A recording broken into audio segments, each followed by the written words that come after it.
모닝 텍사스 2부 순서 함께 하고 계십니다. 초대석 시간인데요. 오늘 초대석에는 김평우 변호사께서 나와 계십니다. 안녕하세요, 김평우 변호사님. 네, 안녕하세요. 네, 김평우 변호사께서는 한국과 미국 변호사 라이센스가 있고요. 한국에서는 대한변호사협회 회장을 역임하셨습니다. 박근혜 전 대통령 탄핵 재판에서 변호인 팀에 계시기도 했고요. 김평우 변호사님, 달라스에는 어떤 목적으로 방문을 하셨습니까? 네, 달라스 인근에 있는 YOM이라는 그 선교 전도사 훈련소가 있습니다. 아주 그 국제적으로 유명한 단체인데 제가 그곳에서 어저께 강연을 하기 위해서 달라스에 왔습니다. 예, 달라스에는 처음 오셨다고 들었는데요. 예, 처음입니다. 달라스의 첫인상이 어떠십니까? 저는 굉장히 우선 기후가 굉장히 마음에 드네요. 예, 아주 어저께 비가 오긴 했지만 바람이 시원하게 불고 아주 넓은 평원 이런 게 아주 마음이 널찍해지는 것 같아서 참 인상이 참 좋습니다. 네, 자, 달라스에는 이 타일러 대학의 강연을 위해서 오셨다고 말씀을 하셨는데, 제가 알기로는 지금 미 전국을 순회하시면서 또 강연을 하고 계실 뿐만 아니라 구국 기도회를 또 개최하고 계신다고 들었습니다. 네. 그 목적이 무엇인지 여쭤보고 싶은데요. 저는 이번 한국의 여러 가지 참 상황들은 우리가 70년 건국 역사에 있어서 상당히 전환점이 되는 그런 중요한 시점이라고 보고 있습니다. 여기서 우리가 잘하면은 우리 한국 국민들의 정말 업그레이드 되는 그러한 아주 좋은 기회가 된다고 저는 보고 있어요. 또 물론 반대로 잘 못 되면은 또 좀 불행한 그러한 혼란이 이런 오랫동안 지속될 수도 있기 때문에 굉장히 크리티컬한 모멘트라고 보는데 우리 이런 시점에서는 마음을 한 곳으로 모으는 게 대단히 중요하다고 봅니다. 근데 이러한 마음을 모으는 데 있어서 저는 우리가 우리 인간적인 어떤 갈등이나 이런 걸 치유하는 하나의 가장 좋은 방법은 어떤 창조주라고 그럴까요? 또는 신이라고 할까? 그런 어떤 절대적인 존재에 우리가 정신적으로 귀의를 하면서 어떤 마음을 합칠 수 있다고 저는 생각이 되었습니다. 그래서 나라를 위한 기도가 절실히 필요한 시점이다. 이렇게 저는 보고 제가 구국기도회라는 그러한 물론 이거는 저가 시작한 건 아니고 그 전부터 있던 거지만 이번에 저도 한번 참여한다는 그런 뜻으로 구국기도회를 개최하게 됐습니다. 예, 나라를 위해서 마음을 모으는 것이 중요하고 이때가 한국 역사에서 참으로 중요한 때다, 이렇게 생각을 하셔서 그런 의미에서 구국기도회를 개최하고 계시다 말씀을 해주셨는데요. 김평우 변호사님께서는 서울 법대와 하버드 법대에서 공부를 하셨죠. 그리고 법치주의론자로서 법치주의 실현에 도움이 되기 위해 대한변호사협회 회장에 출마했다, 이런 말씀을 하신 걸로도 알고 있는데요. 먼저 이런 질문을 드리고 싶습니다. 법치주의가 무엇입니까?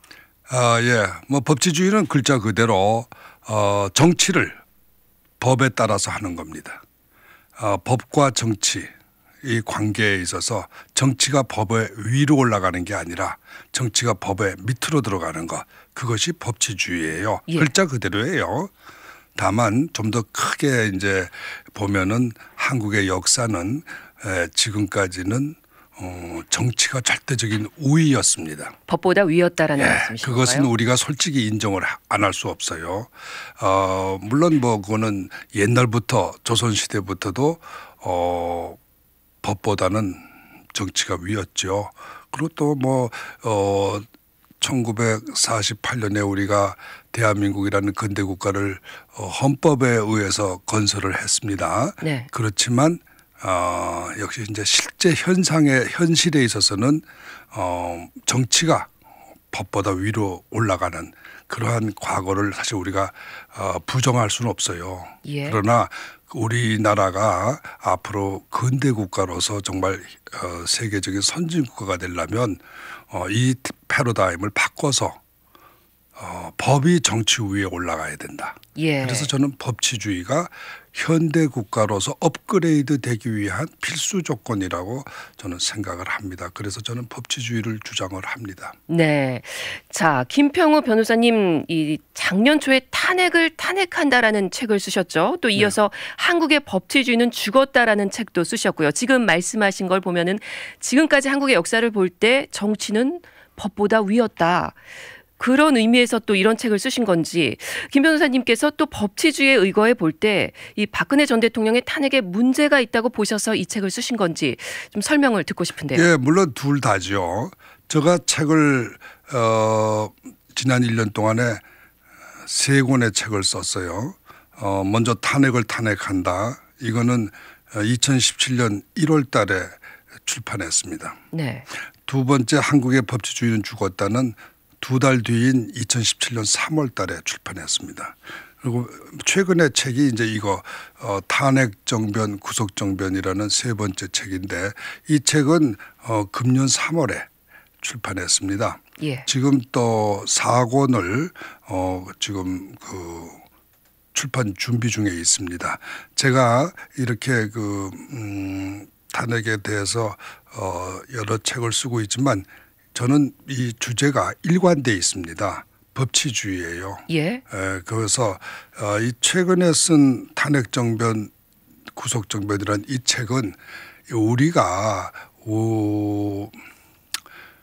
소위 법과 정치의 관계에 있어서 이번 탄핵정변에서 좀 특징적으로 봐야 되는 것은 사람을 구속하는 것, 특히 정치적으로 라이벌이 되는 관계에 있는 사람, 한자 용어로는 정적이라고 그러죠. 네.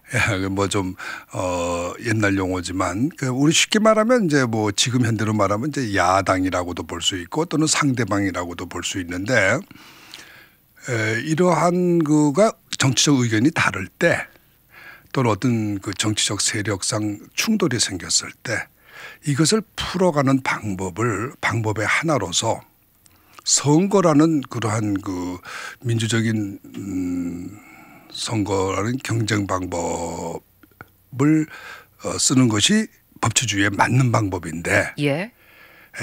한국은 불행하게도 2조 시대부터 그 이후에 그것을 단순히 선거라는 방법을 물론 몰랐기도 하지만 상대방을 구속시켜 가지고 물리적으로 제압을 해서 말하자면 숙청식이라고 말할 수 있겠죠. 목숨까지 뺐으면은 그건 완전히 그거는 숙청입니다. 예.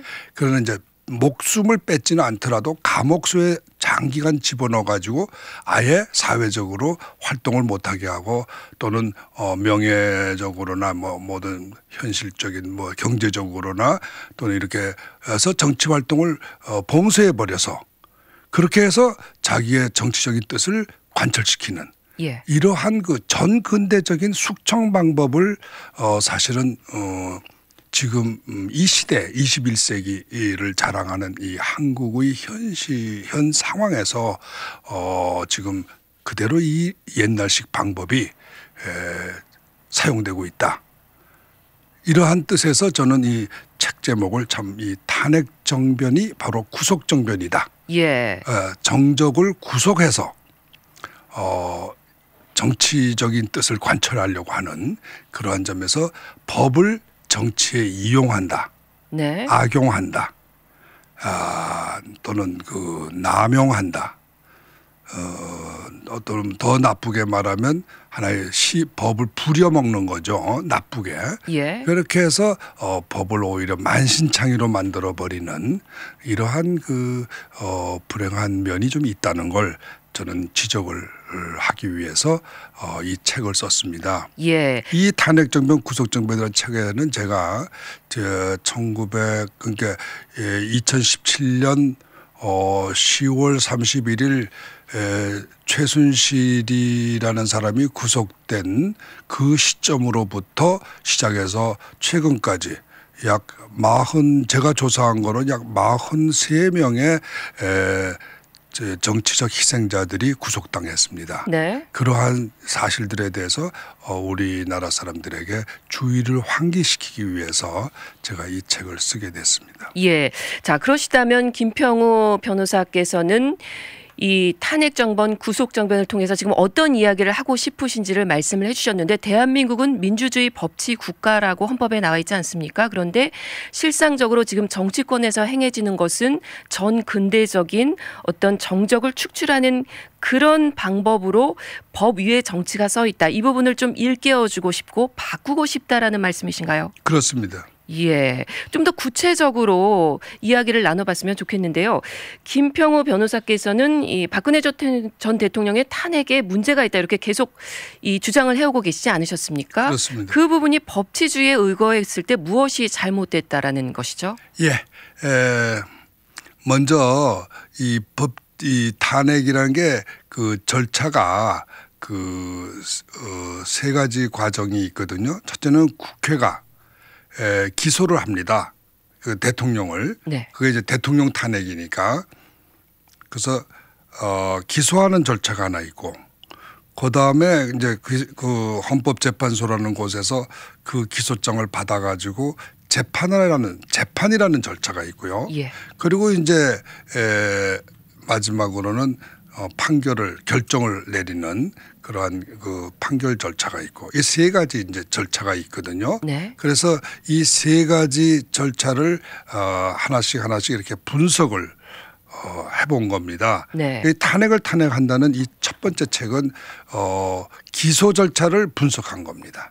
그러니까 대한민국의 국회가 소위 헌법의 그 탄핵 소추 절차를 제대로 지켰나 안 지켰나 하는 점을 제가 그 위반된 점을 주로 초점에 맞춰서 지적을 한 거고요. 예, 그 절차성에 대해서 말씀하시는 건가요? 그리고 한국의 법치주의를 죽었다는 재판 절차에 대해서 예. 그 재판 절차가 어떻게 그 제대로 진행됐는가, 또 판결은 제대로 선고된 것인가 네. 하는 그러한 점을 지적을 한 것이고요. 분석을 한 거고, 그다음에 탄핵 정변, 구속 정변은 그 이후에, 그러니까 탄핵이 끝난 이후에 그러면은 대통령의 지위가 끝났는, 소위 대통령의 지위를 파면된 이후에 그 박근혜 대통령에 대해서 가해진 형사재판 절차가 있습니다. 예. 지금 진행 중에 있고 며칠 뒤에 판결이 선고될 예정이죠.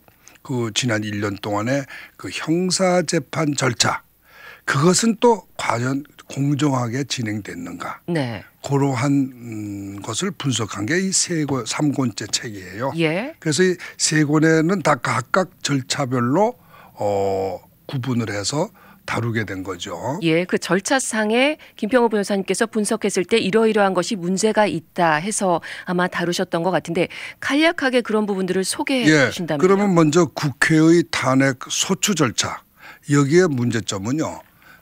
첫 번째 제일 큰 문제점은 국회가 탄핵을 소추할 때요. 그 국회가 이게 정치적인 절차로 오해를 했습니다. 국회의원들이. 네. 국회의원들이 대통령을 쫓아낼 수 있는 권한이 있다, 이렇게 지금 국회의원들께서 잘못 생각한 거예요. 사실 이 탄핵이라고 하는 건 정치적 불신임 제도가 아닙니다. 불신임 제도하고 구별을 해야 돼요. 근데 이걸 구별을 안 한 거예요. 그러니까 불신임 제도라고 하는 것은 대통령을 국회의원들이 불신임한다는 이야기는 무슨 말이냐면 대통령이 정치를 잘 못한다. 그러니까 우리 더 안 되겠다. 그만둬라. 이게 불신임 제도예요. 네. 탄핵이라는 건 그런 거 아닙니다. 정치를 잘하고 못하고를 따지는 거 아니에요. 탄핵이라는 건 대통령을 법에 위반된 사실을 지적을 해서 처벌을 해달라는, 그러니까 징계 처분을 절차를 요구하는 거예요. 징계 절차. 예. 그러니까 징계이기 때문에 파면이라는 결정을 내릴 수 있는 거거든요. 위법 사항에 대해서요. 예, 위법 사항에 대해서 징계해달라는 게 우리가 어떤 그 회사의 직원을 쓸 때 그 직원이 일을 잘 못해요. 그 사람을 파면할 수 있습니까? 계약에 의해서 고용된 사람은 파면할 수 없습니다. 회사의 임원을 임기가 3년인데 그 회사 임원이 막상 써보니까 이 사람이 회사 일을 잘 못해. 그렇다고 파면할 수는 없는 거예요. 왜 그러냐면 임기를 보장했으니까. 파면할 수 있는 거는 파면 사유에 해당하는 위법 사유가 있어야 돼요. 네. 그것이 헌법에 명시적으로 그렇게 규정이 돼 있어요. 법을 위반한 사실이 예, 있어야 한다. 두 가지요. 헌법 위배거나 아니면 법률에 위배되거나 예. 이 두 가지 요건이 해당이 돼야만 기소를 할 수 있는 건데 잘못한 그 자체가 아니라 그것이 어떻게 법에 위반됐느냐 그것이 중요하다는 말씀이죠. 그렇습니다. 법치주의적인 그렇습니다. 관점에서. 아니 그거는 헌법에 그렇게 명시돼 있어요. 네. 그러니까 탄핵이라는 제도를 정치적 탄핵 제도로 오해한 겁니다. 예. 그래서 우리나라의 국회상 절차가 잘못됐다 이렇게 국회의원들이 주장하시는 그렇게 어떻게 그러면 오해했다는 말이 무슨 뜻이냐면 탄핵의 위법 사유를 밝히기 위해서 원래 그 증거를 조사해야 되는 거예요. 위법하다 하는 것은 그냥 감으로 하는 게 아니라 구체적인 위반 규정을 우선 찾아내야 돼요. 네. 어떤 규정에 위반된다 하는 걸 이야기를 해야지 그냥 나는 너 위법이야 이렇게 말하면 안 되는 거예요. 그게 어떤 규정에 위반되느냐 하는 걸 명시를 해줘야 돼요. 예. 두 번째는 그러한 사유에 해당하는지 안 하는지를 내가 감으로 하는 게 아니라 증거로 제시를 해줘야 돼요. 예. 이 두 가지가 요건입니다. 그런데 우리나라 국회의원들께서 지난번에 2016년 12월 9일 날 탄핵 소추를 결정할 때 아무런 증거조사를 안 했어요. 예. 오직 증거라고 해서 내놓은 걸 보면은 신문 기사예요. 네. 그런데 신문 기사는 증거가 아닙니다. 예. 그거를 우선 오해를 했다 예. 하는 걸 저는 이 책에서 지적을. 그렇군요. 첫 번째 절차에서 국회상의 절차에 대해 지적하신 거는 그 위원에 대한 구체적인 명시나 증거가 없었다, 부족했다 이런 말씀이시고요. 그렇습니다. 재판에 대한 절차는 어떻습니까? 재판에 대한 절차에서는 여기서도 이제 그 재판을 하려면은 먼저 이것이 하나의 헌법재판이라고는 하지만 우리 징계재판이거든요. 네. 성격이. 그래서 법에 보면은 헌법재판소법에 보면은 형사소송 절차를 따르도록 돼 있어요. 예. 명시적으로 그렇게 돼 있어요. 아주 그냥 법조문이 네. 헌법재판소법에 소위 다 파면 탄핵 절차는 형사소송 절차를 준용한다. 이렇게 딱 돼 있어요. 예. 그러니까 형사재판 하는 거와 같은 절차를 취해야 돼요. 그런데 형사재판 절차에 따르질 않았어요. 어떤 면에서 그렇나요? 제일 중요한 절차가 뭐냐면 증거를 조사하는 절차인데 형사소송법을 보면은 형사재판을 할 때는요 그 증거를 아무 것이나 증거로 낼 수 있는 게 아니고 소위 그 전문 증거라고 그러는데 직접 자기가 목격한 사실이 아닌 들은 이야기, 이러한 이야기들은 또는 간접적인 hearsay라고 보통 영어에서는 말하는데 우리나라 말로는 이게 번역을 전문 증거라고 그런 용어를 써요. 그러니까 hearsay란 뜻을 그대로 이렇게 번역한 건데 hearsay는 증거를 제출할 수 없도록 돼 있어요. 네. 그런데 이거를 무시해 버렸어요. 신문 기사를 그대로 증거로 채택을 했어요. 신문 기사는 증거가 아닙니다. 예. 기자가 이것을 기자분들이 쓰셨다고 하는 거 하고 보통 저기 적법 증거가 되려면요. 먼저 그 증거를 본인한테 피고인한테 제시가 돼야 돼요. 먼저 그 전에 네. 여기에 대해서 의견이 나와야 돼요. 그 사람의 의견이 먼저 나와야 돼요. 예. 그 사람이 그거요 이러이러한 그거는 이러이러한 점이 잘못된 겁니다. 이렇게 변론할 수 있는 방어할 수 있는 기회가 먼저 주어져야 됩니다. 근데 그렇게 그런 기회를 안 주고 일방적으로 주장하는 증거 그거는 증거라고 안 보는 거예요. 네. 그런데 신문 기사는 그런 뜻에서 본다면 이거를 박근혜 대통령한테 제시를 해서 최순실 씨하고 뭐 세월호 사건 때 7시간 동안에 이러이러한 신문 보도가 어떤 사람이 이렇게 말하는데 정말 이거 맞습니까? 안 맞습니까? 이렇게 물어본 적도 없고 예. 소위 검증 절차가 없었다는 거죠. 예. 그러한 신문 기사들을 일방적인 신문 기사들을 많은 경우에 검증이 안 된 보도들을 그대로 증거로 채택을 했다. 예. 이러한 것이 너무 많이 있어요. 또 그렇군요. 검찰의 조사도 그래요. 검찰이 조사할 때도 이 어떤 증인을 불러서 검사가 이렇게 물어볼 때 증거가 되려면은 그 물어보는 현장에 박근혜 대통령이나 또는 그 변호사가 입회를 해서 그 내용에 대해서 이건 이렇고 저건 저렇고 반론할 수 있는 기회가 주어졌어야 증거가 돼요. 그렇지 않으면 법정에서 물어야 됩니다. 네. 그런데 그것이 이제 우리가 말하는 소위 적법 증거인데 그러한 절차 없이 검찰에서 일방적으로 조사한 거.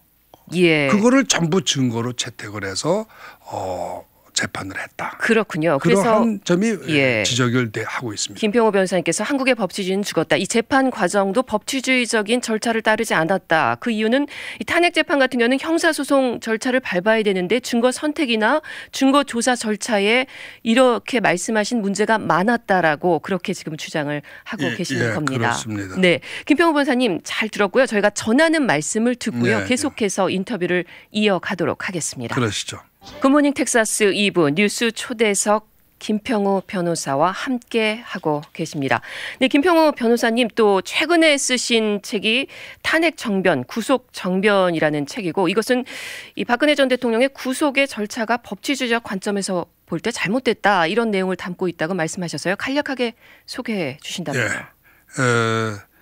이 박근혜 대통령에 대한 그 탄핵 판결이 2017년 3월 10일 날 있었습니다. 그 뒤에 그러니까 거기서 여러분들이 아시다시피 8대 0으로 파면이 결정이 됐어요. 예. 근데 그러한 일은 참으로 드문 일이죠. 모든 중요한 재판이 특히 이와 같이 약간 정치 성향이 강한 그러한 재판에서는 의견이 엇갈리게 소위 스플리트 오피니언이 나오는 것이 일상적인 상식적인 예입니다. 그런데 이 경우에 이상하게 8대 0이라는 어떤 전원일치 결정이 났는데 저는 그 점에 대해서 참 이상하게 생각을 했었는데 최근에 2018년 1월 달에 헌법재판소가 자기네 헌법재판소 창립 30주년인가를 기념하는 책자에서 뭐라고 이야기를 했냐면 헌법재판소는 촛불혁명을 마무리 짓는 재판을 했다. 탄핵 결정을 예. 그렇게 설명을 했어요. 그거는 무엇을 의미하느냐 하면 2017년 3월 10일 날 있었던 8대 0의 탄핵 결정은 법적인 결정이 아니었고 촛불혁명에 따른 혁명 결정이었다. 쉽게 말하면 인민재판이었다. 정치재판이었다 하는 것을 스스로 인정하고 선언한 것입니다. 저는 그것을 보고 그래서 8대 0이었구나 이렇게 이해를 했습니다. 예. 그러니까 그 8대 0의 넘버를 볼 때 이것은 법치주의적인 것이 아니라 정치적인 것이었다 이렇게 볼 수 있었다라는 말씀이시네요. 예, 저도 그렇게 해석을 했었는데 증거가 없었는데 바로 지난 1월 달에 난 그 그 책에서 헌법재판소 판사들이 스스로 그렇게 우리는 재판을 한 게 아니라 촛불혁명에 도장을 찍어줬다. 이렇게 표현을 한 것을 보고 그 당시 때 헌법재판소 판사 8분이 혁명을 하셨구나. 재판을 한 것이 아니라 혁명에 따라갔구나.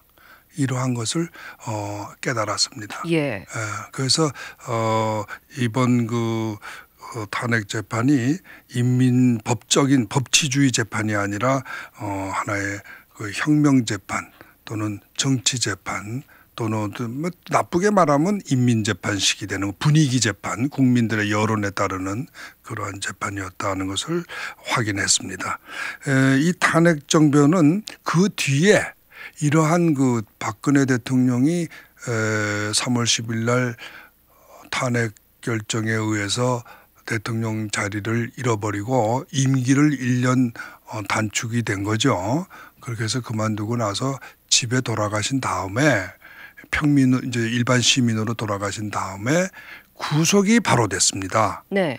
2017년 3월 31일 날 구속이 돼서 이제 뭐 며칠 뒤면은 구속 1년이 되는 거죠. 365일이 되는 건데 예. 그 구속이 절차가 저는 대단히 그 법치주의에는 좀 맞지 어긋났다. 않는다 이렇게 예. 보고 있습니다. 왜냐?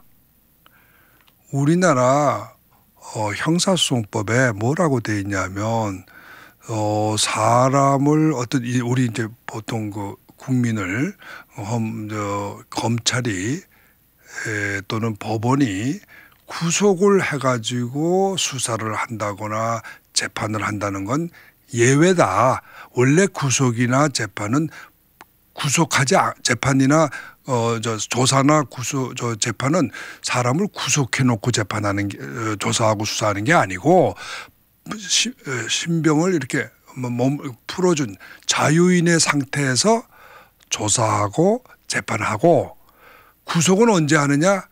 유죄 판결이 확정된 시점에서 비로소 구속한다. 예. 이렇게 헌법의 정신이 명백히 규정돼 있고 이거는 우리나라만 그렇게 된 게 아니고 지금 현재 유엔의 그 인권의 정신입니다. 예. 그 미국은 당연히 미국의 여러분들 사시는 많은 교포들은 다 상식적으로 알고 있죠. 예. 불구속 재판의 원칙. 예. 하지만 좀 예외가 있지 않습니까? 도주 우려가 있다거나 증거 그렇습니다. 인멸의 우려 혹은 뭐 그렇죠. 막대한 죄일 경우에는 구속해서 그렇죠. 재판을 받는다. 그렇죠. 그랬을 때 그 예외 사항에 적용이 안 된다고 보는 그렇죠. 건가요? 예외 사유는 3가지로 있는데 예외이기 때문에 엄격하게 해석해야 돼요. 첫째는 주거가 불명한 경우 또는 도주할 우려가 있는 경우, 세 번째는 증거를 인멸할 우려가 있는 경우 3가지로 되어 있습니다. 그런데 이 박근혜 대통령의 경우에는요. 주거는 삼성동에 있어요. 예. 그렇기 때문에 주거 없다는 말은 안 되는 거예요. 그다음에 증거를 인멸할 우려가 증거를 인멸한다는 건요. 검찰에서 이미 그전에 수사를 다 끝낸 상태입니다. 예. 그래서 증거를 인멸한다는 건 어떻게 증거를 인멸해요? 네. 그다음에 도주할 우려? 박근혜 대통령이 그 도주할 우려 없죠. 왜냐하면 지금 국내 우리나라라는 거 빤한 나라인데 어디 가서 숨어요. 그리고 해외로 도피한다는 건데 그거야 우리나라에서 여권 또는 출입국 관리소 사무실에서 명단만 집어넣으면 딱 출국이 제한되는데 어떻게 또 도주를 해외 출국을 합니까? 예. 그러니까 어떠한 경우에도 저는 이 사유에 해당이 안 되는데도 구속을 했다 이거죠. 알겠습니다. 이것이 그렇다면은 이제 저는 여기서 지적한 잘못했다 겁니다. 지적을 하시는 건데 이제 오는 4월 6일 박근혜 전 대통령 1심 재판 선고가 있지 않습니까? 예. 어떻게 예상하는지 간단히 좀 말씀해 주신다면요. 박근혜 대통령 재판은요 사실은 여러 차례에 걸쳐서 이미 예고 재판을 여러 번 했습니다. 쉽게 말하면 박근혜 대통령에 대한 재판의 기소의 특징은요. 박근혜 대통령에 대한 기소의 특징은 뇌물입니다. 여러분들이 아시다시피 여기 지금 뇌물죄 때문에 박근혜 대통령이 탄핵을 당하고 구속이 되신 거예요. 다른 죄 여러분들 뭐 그건 사소한 거고 핵심은 뇌물이에요. 뇌물 금액이 검찰이 맨 처음에 기소한 금액은요 700억입니다. 700억을 뇌물로 먹었다는 거예요. 그렇게 해서 국회가 기소를 했던 거예요. 네. 그런데 여러분 혹시 이 이야기 아마 처음 들으시는 분도 많으실 줄로 아는데요. 이 2017년 3월 10일 헌법재판소의 탄핵 결정문을 읽어보세요. 그 속에는요 뇌물이란 말 한마디도 없습니다. 국회는 뇌물죄로 기소를 했는데요. 탄핵을 해야 된다고 주장을 했는데 탄핵 헌법재판소는 뇌물죄에 대해서는 일체 언급을 안 하고 다른 엉뚱한 사유로 탄핵을 시켰어요. 네. 우선 그게 있을 수 없는 일이죠. 검찰이 기소한 거 가지고는 재판을 안 하고 기소하지 않은 거로 재판을 한 거예요. 두 번째로 이 구속을 시킬 때도요. 형사재판도 어떻게 됐냐면 형사재판도 핵심은 뇌물이에요. 뇌물. 근데 뇌물이라는 부분이 이게 뭐가 뇌물이냐 일반 국민들에게 전혀 알려져 있질 않아요. 우리가 뇌물이라고 그러려면요. 적어도 그 박근혜 대통령의 계좌에 돈이 입금이 돼야 돼요. 아니면은 현금이 발견돼야 됩니다. 그런데 검찰 스스로가 인정을 하고 있어요. 박근혜 대통령 계좌에서 단 한 푼의 이상한 돈을 발견하지 못했어요. 또 박근혜 대통령의 현금이 한 푼도 이상한 현금이 발견되지 않았어요. 기소를 700억이라고 이렇게 이야기를 했는데 한 푼도 단 1원도 발견이 안 됐어요. 어떻게 뇌물이 되겠습니까? 뭐라고 뇌물을 만드느냐 하면 주장을 하느냐 하면 최순실이가 대신 받았다 이거예요. 그런데 최순실이는 대신 받았다. 최순실의 계좌에서도 하나도 안 나타났어요.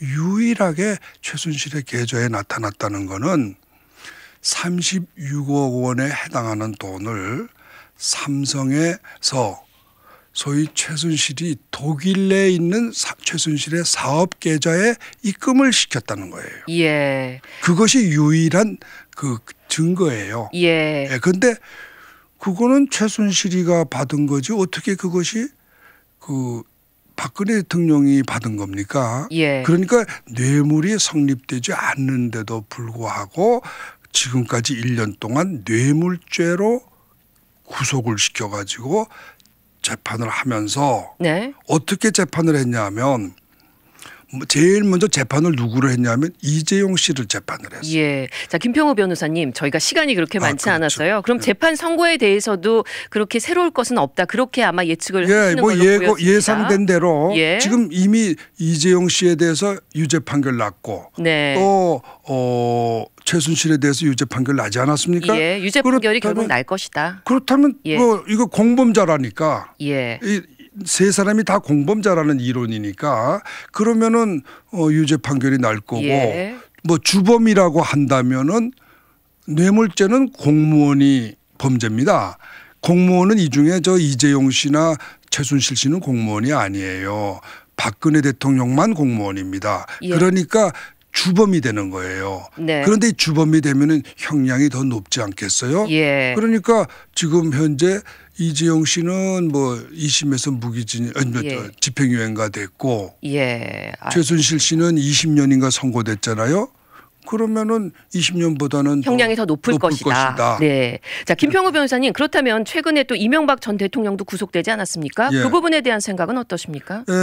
저는 이명박 대통령에 대해서도 의문을 가지고 있는 거는 얼핏 그 신문에 난 거를 보면은 뭐 다스가 어떻고 상당히 복잡해요. 그러면 이명박 대통령의 아까도 이야기했지만 뇌물이 되려면은 역시 뇌물죄인데 지금 역시 뇌물죄예요. 그런데 뇌물이 되려면 이명박 대통령이나 또는 그 사람의 차명 계좌에서 입금된 이상스러운 돈이 발견이 돼야 됩니다.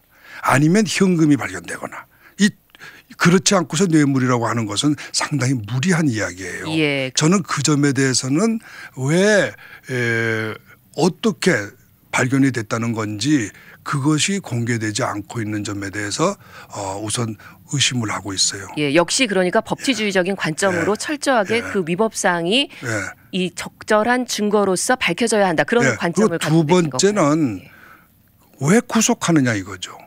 전직 대통령을. 지금 현재 우리나라에 유일하게 남아있는 전직 대통령이 두 분이신데 살아있는 분이.